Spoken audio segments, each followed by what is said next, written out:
নমস্কার বন্ধুরা, বাণী কাহিনী চ্যানেলের আরেকটি নতুন ভিডিওতে আপনাদের জানাই স্বাগতম।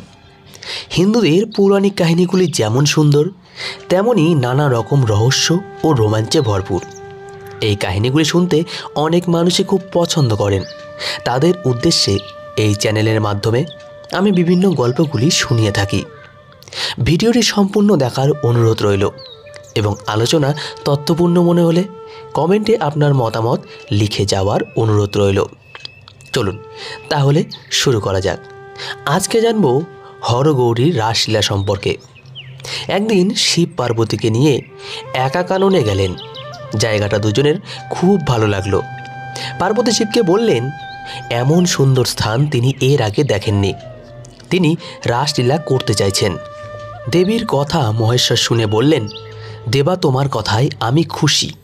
আমি নিশ্চয়ই তোমার মনের স্বাদ মেটাবো। একাত্ম কানন আমার খুব প্রিয়। এখানেই রাস ক্রীড়া করব এবং এখানে আমি রাস করব। তাহলে দেবী, রাস ক্রীড়ার জন্য অষ্টশক্তিকে সৃজন করো। আমিও অন্য মূর্তি ধরব।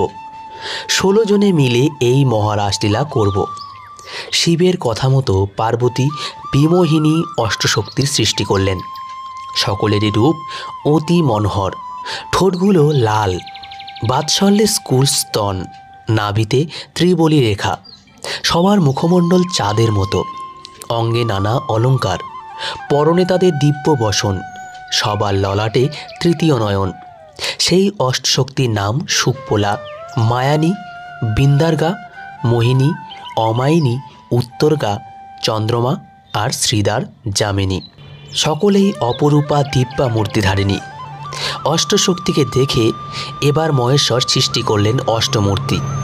সবার মাথায় জটা, অর্ধচন্দ্র, 3টে করে চোখ, পরনে বাঘছাল, নীলকণ্ঠ, গলায় ও হাতে রুদ্রাক্ষ, গায়ে ছায় মাখা।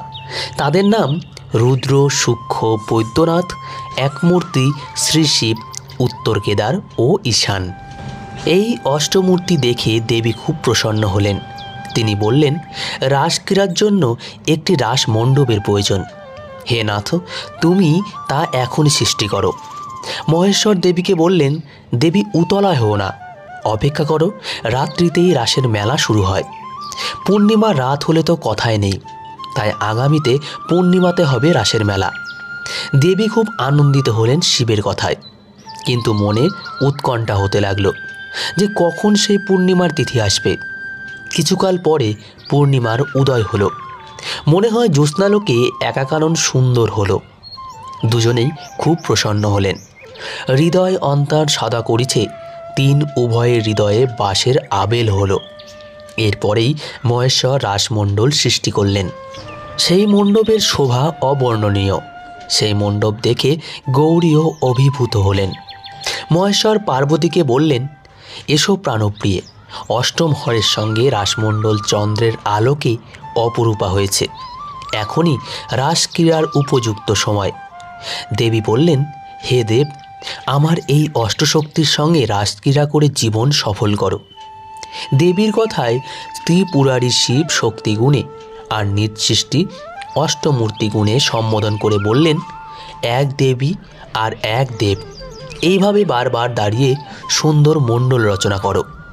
শিবের কথা মতো 16 জন দেবদেবী মণ্ডলাকারে দাঁড়ালেন, আর তাদের মাঝে শঙ্কর শঙ্করী যেখানে থেকে অন্তর্হিত হয়ে গেলেন। আম গাছের একটি শাখাব্দে আশ্রয় করে তারা গুপ্তভাবে থাকলেন। 16 জন দেবদেবী এদিকে তাদেরকে দেখতে না পেয়ে ঘুমাতে লাগলেন। কেবল চন্দ্রমা রয়ে গেলেন।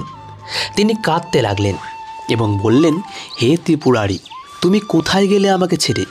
তাড়াতাড়ি দেখা দাও। হে চন্দ্রবদন গৌরী, তুমি কোথায় লুকিয়ে আছো? হে সুন্দরী, আমাকে দেখা দাও। আমি যেন তোমার পাদপদ্ম সবসময় দেখতে পাই। তোমাকে ছাড়া আমি যে থাকতে পারছি না।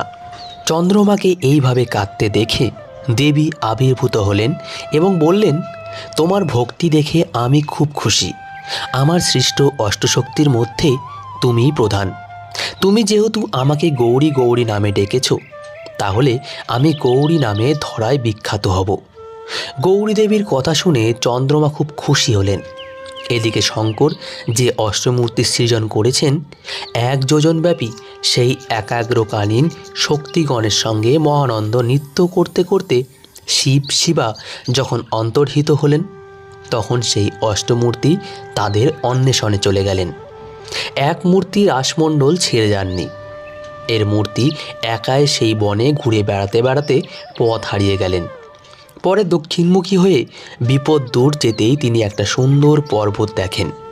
কিছুক্ষণ পরে কাঁদতে থাকেন এক মূর্তি। হায় হায় নাথ, মোরে বর্জন করে কোথায় লুকালে প্রভু, দাও দর্শন। আমি নিশ্চয়ই কোনো অপরাধ করেছি, যার জন্য তুমি আমাকে ছেড়ে চলে গেছো। তোমাকে ছেড়ে আমি থাকতে পারবো না। এই পর্বত থেকে পড়ে প্রাণ ত্যাগ করব আমি। এই বলে তিনি ঝাঁপ দিতে যাবে। তখন মহেশ্বর আবির্ভূত হন, এক মূর্তিকে রক্ষা করেন। তারপর বলেন, তোমার মতো ভক্তি কারণ নেই। তুমি ক্লান্ত, তাই এখানে থাকো। এই পর্বত তোমাকে আনন্দ দিয়েছে, তাই এর নাম হবে নন্দন। রাসরঙ্গস্থল থেকে তুমি বাইরে গেলে বলে তোমার নাম হরিরঙ্গেশ্বর। এই কথা মহেশ্বর সকলের কাছে গিয়ে বললেন।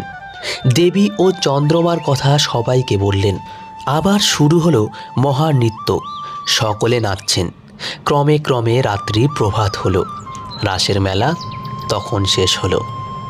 তো বন্ধুরা, আমাদের আজকের কাহিনীটি এই পর্যন্তই। কাহিনীটি কেমন লাগলো তা অবশ্যই জানাবেন। কিছু ভুল ত্রুটি হলে মার্জনা করে দেবেন। সকলে ভালো থাকবেন।